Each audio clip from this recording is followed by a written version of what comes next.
ஈத்தாமொழி தேங்காயில் வெஜ்ஜி குருமா செய்வது எப்படி என்பதை வீடியோ போட்டிருக்கேன்.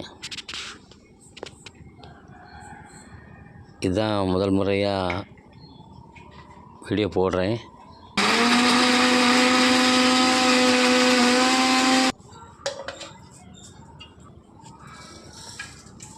இதோடைய செய்முறை விளக்கம் இன்னொரு வீடியோவில் சொல்லிக்கிறேன். ஏன்னா நான் புதுசுங்கிறனால நமக்கு கிளியராக தெரியல. உங்களுக்கு பிடிச்சிருந்துன்னா லைக் பண்ணுங்கள், ஷேர் பண்ணுங்கள்,